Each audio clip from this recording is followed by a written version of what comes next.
صباح الخير، ازيكم يا حلوين؟ انا شيري ورجعت لكم تاني بفيديو جديد. فيديو النهارده هنتكلم عن خرافات بنسمعها كتير من جماعة التنمية البشرية. في فرق ما بين التنمية البشرية وما بين تطوير وتنمية الذات.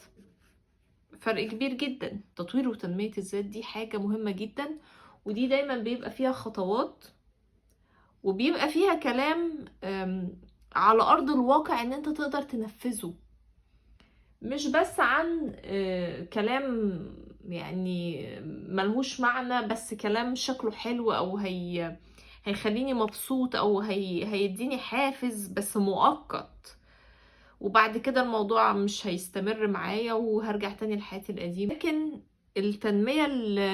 تنمية وتطوير الذات ده بيستمر معاك حتى لو فشلت. انت مش بتفشل 100%، انت بتفشل في حاجات لكن بتعرف من خلالها تقدر ان انت تظبط حاجات عندك. بمعنى انا بحاول ان انا ادير وقتي، ففي الاول بعمل اخطاء كتير، الدنيا بتبوظ مني، بس ده مش معناه ان انا ما عملتش حاجة. لا، انا عملت وعملت انجازات. قدرت مثلا ان انا اذاكر ساعة ونص، ساعتين كل يوم. اكتشف ان انا الناس دي بتعطلني في حياتي مثلا، بس في حاجات تانية لسه معايا، المثالية وحاجات تانية. ده كده فشلي انا اتعلمت منه، ليه تمن، ليه معنى. لكن التنمية البشرية هي مفيش فيها فشل، لان هي مفيش فيها معنى. التنمية البشرية عبارة عن كلام ازاي بيحفزك، وازاي تبقى مبسوط، وازاي تحس ان انت هتكسر الدنيا، وازاي معرفش ايه، وبعد كده تلاقي نفسك ما بتعملش حاجة او بتعمل يوم ويومين وبعد كده مفيش. ولو انت فكرت ان انت مثلا كل يوم قبل ما تذاكر تشوف لك فيديو من الفيديوهات بتاعة التنمية البشرية، هتلاقي مفيش برضو جديد. يعني انت حتى لو شفت كل يوم ده مش هيحفزك، انت بعد كده هتزهق، وبعد كده هتيجي تقول ايه ده الشخص، إيه الكلام اللي هو بيقوله ده اصلا، لو انت كل يوم اجبرت نفسك ان انت تتفرج على الحاجات دي. طيب النهاردة احنا هنتكلم عن ايه؟ هنتكلم عن شوية حاجات انا مش مقتنعة بيها وبتتردد كتير من جماعة التنمية البشرية. أول حاجة، حب ما تعمل كي تعمل ما تحب. طبعا دي حكمة موجودة وأنا مش بعمم برضو، بس الحكمة دي ناس بترددها كتير، أو الناس اللي بتتكلم عن التنمية البشرية بيتكلموا عنها كتير، إنها حاجة أساسية، وإن أنا لازم أحب الحاجة اللي أنا بعملها عشان أشتغل الحاجة اللي أنا نفسي فيها. وعشان اكون معاكم صريحة، على ارض الواقع الموضوع ده بيكون مرهق نفسيا جدا جدا، واحيانا كتير مش بيستمر. طب ليه؟ ببساطة لان انا ما ينفعش ان انا اجبر نفسي ان انا احب حاجة انا بعملها لو الحاجة دي مش شبهي او انا مش عايزة اعملها، بس افتكر ان هي مهم ان هي تخلص. في فرق ما بين ان انا اقول لحد حاجة دي مهمة فهي لازم تخلص، وفي فرق ما بين اقول له لا احبها. انا من الناس اللي مثلا في الدراسة لما قلت انا هحب حاجة معينة كنت بدرسها وما حبيتهاش ولا اي حاجة، وكنت بجتهد فيها، بس كنت حاسة بضغط نفسي ان انا عايزة احبها بالعافية. ليه بقى؟ احيانا من كتر ما بتسمع كلمة حب ما تعمل ولازم تحب الحاجة دي وخلاص هي دي اللي جاتلك، بتحس ان انت ما عندكش اختيارات، ان انت عاجز. بس في فرق ما بين ان انا اقول لك معلش خلصها، دي حاجة مهمة تخلص عشان تبدأ صفحة جديدة في حاجة تانية مهمة، وما بين لا انت لازم تحبها. ده كمان جزء منه ليه دايما الناس اللي بتتكلم عن التنمية البشرية بتردد الكلام ده، لان كلامهم قايم على العواطف والمشاعر، اللي هو حب اللي انت عايز تعمل، اللي انت بتعمله عشان تشتغل الحاجة اللي انت بتعملها، مش ان هي حاجة مهمة ولا لا. هو في حاجة بيشدوك من ناحية العواطف، المشاعر، اتبسط، حس بالحافز، حس ان انت ناجح. الجزء بتاع المشاعر ده مش لازم ندخله في كل حاجة، ومش لازم نجبر نفسنا عليه خالص. فانا مش لازم احب الحاجة اللي انا بعملها، لا مش لازم، وانا لو فضلت اقول لنفسي لا انا لازم احبها، لا انا لازم احبها، انا مش بس هكرهها بزيادة، انا احس ان انا عاجز اكتر. طيب الموضوع ده مش دايما بينطبق في كل الاحوال اكيد. حتى لو انا بشتغل او بدرس حاجة انا بحبها لازم يكون فيها جزء ممل، ده ممكن اقول عليه حب ما تعمل كي تعمل ما تحب. لكن حاجة تانية بعيدة عني لا مش لازم احبها، ممكن ان انا افكر نفسي ان هي حاجة مهمة ان هي تحصل. تاني حاجة، والجملة دي بسمعها يعني ما اقولكمش، دي في كل حتة بتتقال تقريبا، هي راحتك النفسية اهم. وصدعنا بجد منها، احنا مش دايما عندنا رفاهية الاختيار اصلا. طيب انا راحتي النفسية اهم، منين بتقولي لي لا مش شرط، ومنين بتقولي لي فوق حب ما تعمل كي تعمل ما تحب، ده مش صح. الراحة النفسية دي بتكون على المدى القصير وعلى المدى البعيد. بمعنى انا ممكن اضغط على نفسي الفترة دي في حاجة على راحتي النفسية، بس انا هرتاح كتير بعدين. وممكن ارتاح نفسيا دلوقتي بس انا هتعب كتير بعدين. الدنيا ما بتمشيش بطريقة ان الحاجة اللي مش مريحاني خلاص بلاش منها، هي ما بتمشيش كده. امال بتمشي ازاي؟ بتمشي ان كل حاجة وليها تمن، في حاجات لازم تخلص، وان في طريقة في التعامل مع الناس والامور، هي بتمشي كده. لكن راحتي النفسية والكلام ده لا مش دايما بتمشي كده. 3، ما تسمعش كلام حد وامشي ورا شغفك. طيب امتى الكلام ده يبقى صح وامتى يبقى غلط؟ انا ضده في ايه؟ ضده في انه بينتشر بشكل كبير. الجملة دي انا بسمعها كتير قوي، حتى مكتوبة على، في ناس بتطبعها على مجات وحاجات. الشغف يا جماعة لطيف وحلو وجميل وزي الفل وجميل قوي بصراحة، ولكن ممكن يكون الشغف ده مش هيوصلني لحاجة. بمعنى انا شخص عندي مسؤوليات مادية، سواء كنت ست او راجل، وبشتغل في شغل ثابت، بس عندي شغل تاني انا بحبه، في حاجة تانية انا بحبها وعايزة اشتغل فيها واحقق فيها شغفي، بس هاخد ربع الفلوس. طب حد يجي يقول لي ايوه مش مشكلة، ما هو ربع الفلوس بعد كده تبقى اكتر والضعف وثلاث اضعاف، وفي ناس عملت كده ونجحت. هي في ناس عملت كده ونجحت، وفي ناس عملت كده وفشلت، بس اللي فشل قصته ما طلعتش، اللي طلعت القصة الناجحة. دي اول حاجة. تاني حاجة، امشي ورا شغفي، اهلا وسهلا بشغفي، يعني انا من الناس اللي بمشي وراه، بس بحط له جزء من وقتي، لان انا ما اعرفش اذا كنت هنجح فيه واخد اضعاف الفلوس اللي انا كنت باخدها، ولا هفضل اخد ربع الفلوس اللي انا كنت باخدها. زائد انا ما اعرفش لو كان شغفي بجد، ولا انا عجبني عشان شفت مسلسل بيتكلم عن حاجة معينة فعجبتني فقررت ان هي لا خلاص ده شغفي عشان انا كنت بفكر فيه من زمان يعني. طيب اعرف الموضوع ده منين؟ بسيطة، اختار حاجة من الحاجات اللي هي ليها علاقة بشغفي، مفيش مشكلة احطها جنب الحاجة الاساسية اللي انا بعملها. انا شخص بحب الاعمال اليدوية، احب الشنط والخواتم، وان انا اعمل مجات، اعمل نوت بوك، اعمل حاجات، اهلا وسهلا، اهلا وسهلا بجد. ولكن احط لها ساعة في يومي، يوم اجازتي كله، يعني يوم الاجازة بتاعتي كله يوم الشغف، قضي فيها الشغف وتعلم واقرا واسمع وشوف كل اللي انت عايز تعرفه عن الشغف. لكن ما سيبش الحاجة اللي انا دلوقتي ضمناها وامشي ورا شغفي. او انا شخص مش مرتاح في الحياة مع الناس دي، وعايز استقل بعيد عنهم، فانا محتاج فلوس. طيب عشان انا محتاج فلوس، محتاج ان انا اشتغل شغل بجد، شغل يجيب لي دخل، بس شغفي مش هيقدر يوفر الموضوع ده. لو انا مشيت ورا شغفي يبقى انا بضحي براحتي النفسية في حاجة تانية.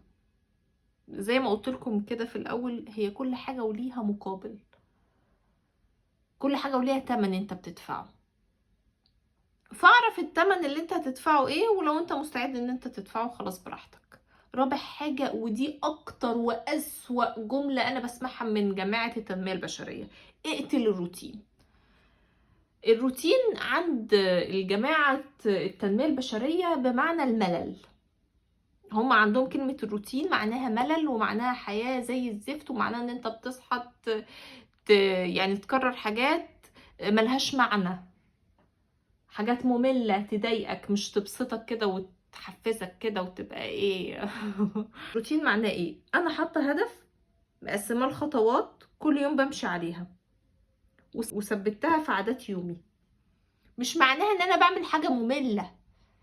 الروتين ده ممكن يكون، يعني الروتين ده ممكن ان هو يكون عبارة عن ان انا بصحى الصبح، باكل واشرب واتفرج على افلام وانزل اقعد مع اصحابي وبعد كده ارجع تاني انام. وممكن يكون معناه ان انا بصحى الصبح، اطور من نفسي في حاجة اقراها، اروح شغلي، اخرج وبعد كده ارجع تاني انام. وممكن يكون معناه حد بيعمل حاجة تالتة مختلفة. فالروتين مش معناه ملل خالص. الروتين ده معناه ان انا بثبت عادات وحاجات في حياتي.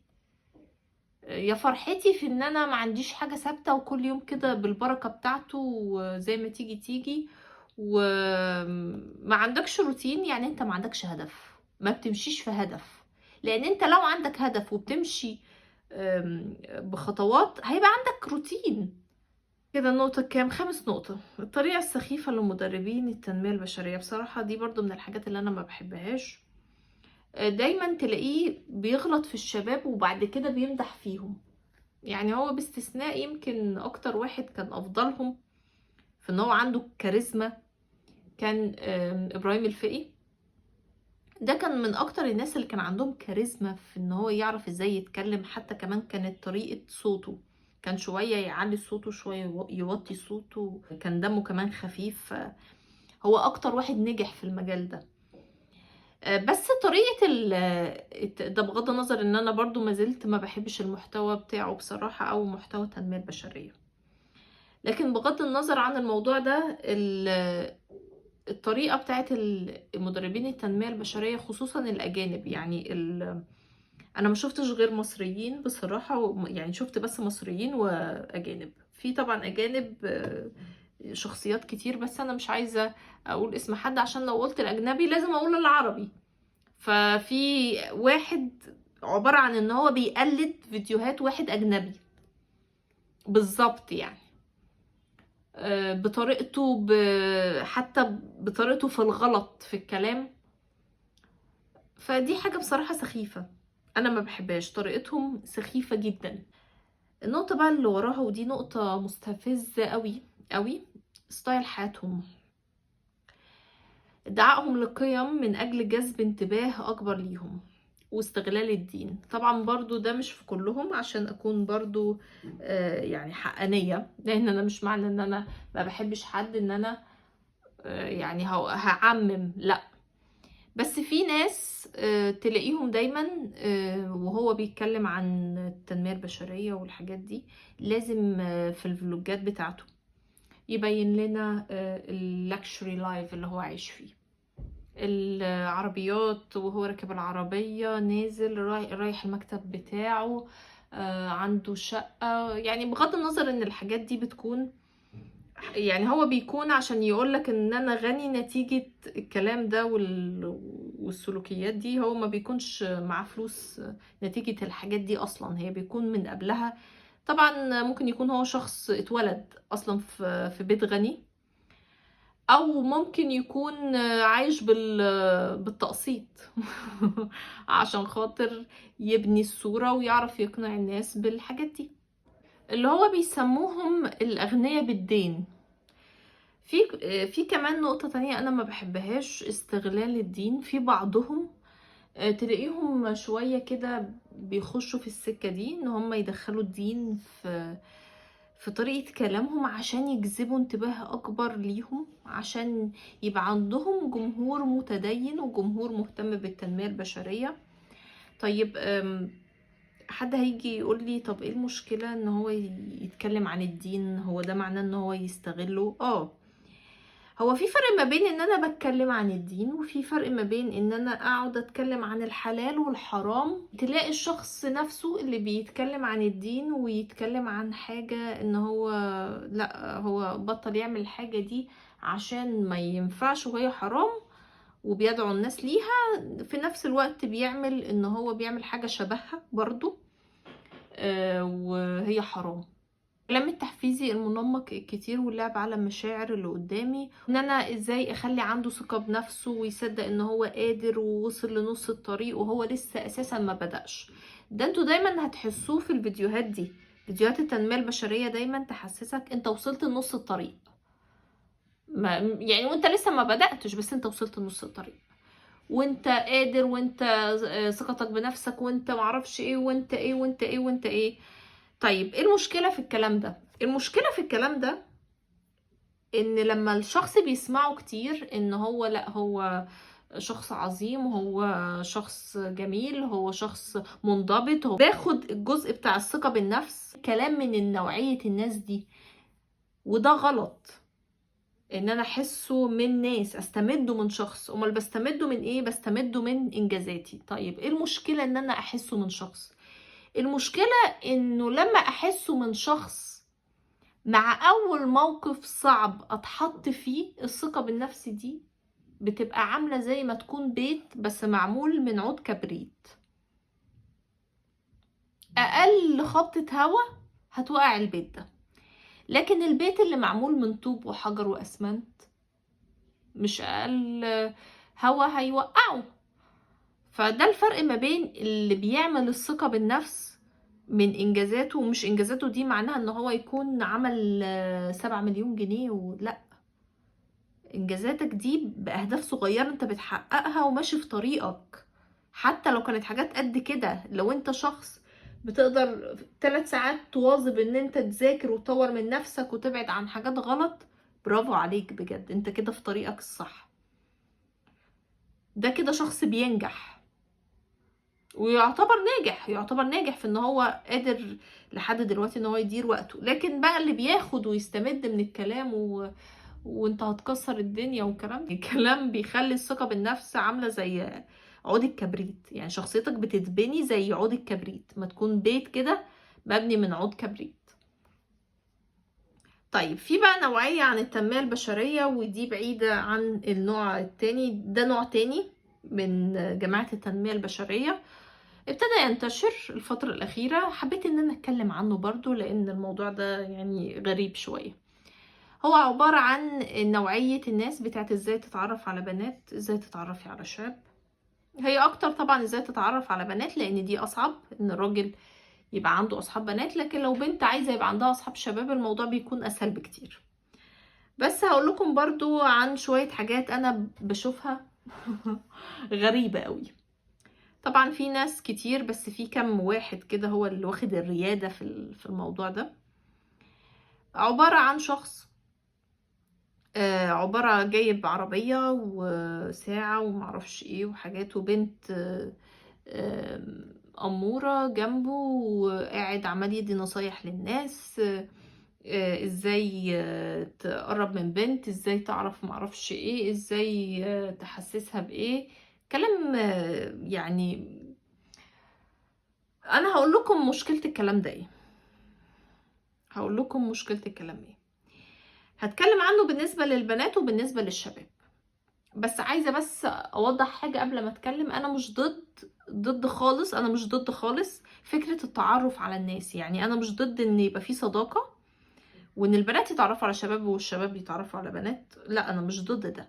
انا بتكلم على نوعية طريقة التعارف اللي النوعية دي من الناس بتنشرها.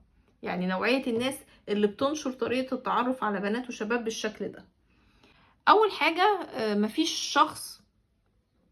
شخص عنده عربية من اجمد العربيات وبيت من اجمد البيوت وشخص غني قوي قوي هيعمل لك فيديوهات ازاي تتعرف على بنات. لازم تعرف الموضوع ده ليه بقى؟ لان الشخص ده ببساطة بيكون رجل أعمال، وقته لشغله، يعني وقته بيكون لشغله، وعشان هو شخص ناجح بيقدر ان هو ومعاه فلوس، واكيد برضو الشخص ده طور من نفسه في حاجات كتير عشان يوصل للدرجة دي، بيبقى عنده سهولة خالص ان هو يتعرف على بنات، مش محتاج خلاص ان هو يعمل مجهود، ومش مهتم ان هو يعلم حد حاجة زي كده، لان هو ما بيمشيش بالطريقة النوعية دي من الناس بتقول لنا عليها يعني، ومركز في شغله، وطبعا بيتعرف على بنات وكل حاجة. هو العربية والبيت والحاجات دي، كل الحاجات دي ايجار، ده اللي بيسموه الغني بالدين. فكرت ان انت تاخد كارد عشان تشتري الحاجات دي وتشد البنات، فده هيخليك فقير ومديون، والبنات مع الوقت هتبعد عنك اكتر. نجاحك هو اللي هيخلي الناس تقرب منك، وانت بنت او انت ولد، لو انتوا ناجحين الناس هتبقى عايزة هي تقرب منكم، ايا كان بقى شريك حياتكم، اصحاب، كل الكلام ده. نجاحك هو اللي هيخلي الناس تقرب منك، البوزيشن اللي انت فيه، انت بتشتغل في ايه، كل الحاجات دي. وطبعا اكيد طريقتك، وان انت تكون شغال على نفسك، لان انت لو شخص مثلا صليت اللسان، ولا مهما كنت يعني في بوزيشن عامل ازاي، مش كل الناس هتقرب منك، في ناس هتيجي تقول لا بلاش ده، ما في غيره مؤدب يعني، وعنده اخلاق وعنده فلوس. شخصيتك هتحدد شريك حياتك، يعني انا اشتغل على شخصيتي فهجذب ليا شريك حياة شبهي. طيب حد هيجي يقول لي بس انا اتجوزت واحد مش شبهي، او اتجوزت واحد مختلف عني، ده نتيجة ايه بقى؟ نتيجة ان انا كان عندي اخطاء في اختياراتي، اخدت حاجات بالشكل، حاولت اكذب، يعني كذبت احساسي في حاجات.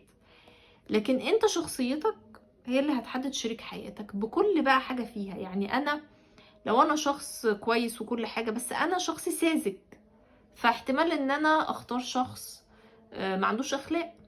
طب ما انا عندي اخلاق اهو، هو مش شبهي بس انا ساذجة، فاخدت بالشكل، اخدت بالمظاهر، فاتدبست في اختيار مش كويس، فشخصيتي حددت برضو شريك حياتي.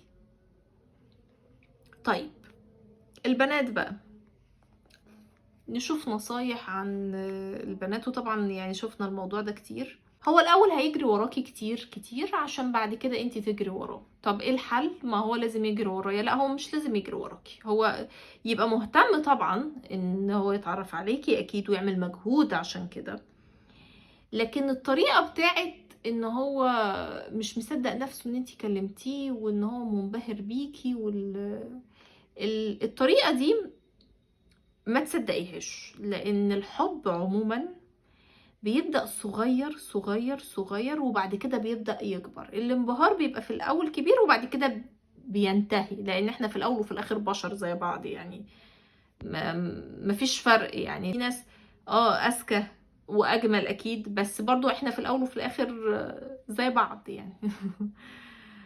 لكن ما تاخديش بموضوع ان هو ايه يجري وراكي وتخلي الحاجات دي ان هي تبهرك.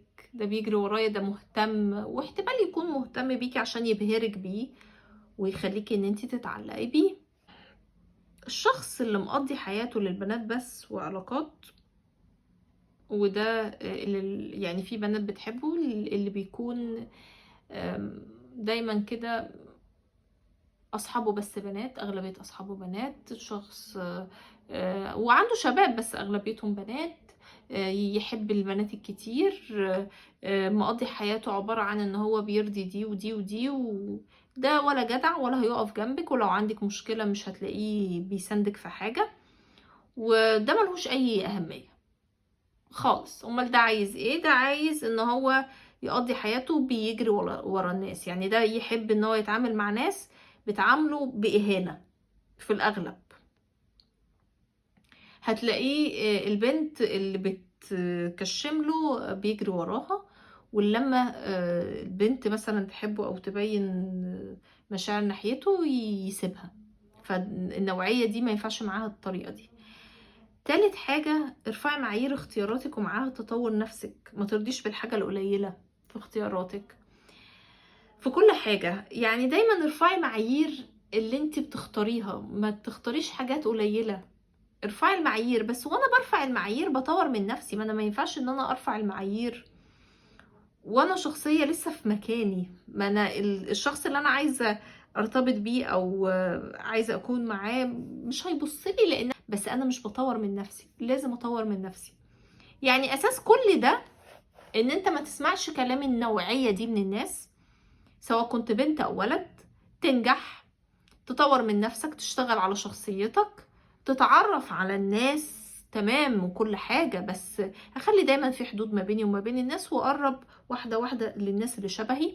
اعرف ناس بتطور من نفسها، ما اعرفش ناس وخلاص. ما يبقاش عندي شلة فيها 30 40 واحد، مع اول دروب ما لاقيش حتى 2 يقفوا جنبي. فاختار نوعية الناس، الجودة بتاعت الناس لازم تكون صح. بعتذر لو كان الفيديو طويل، بس انا حبيت اقول كل حاجة في قلبي بصراحة من ناحية بالنسبة لموضوع التنمية البشرية، لان الموضوع ده يعني بصراحة مستفز ومنتشر كتير قوي. اتمنى يكون الفيديو كان مفيد ليكم، وما تنسوش لايك وشير لكل اصحابكم لو مهتمين بالتنمية البشرية. واشوفكم على خير فيديوهات تانية.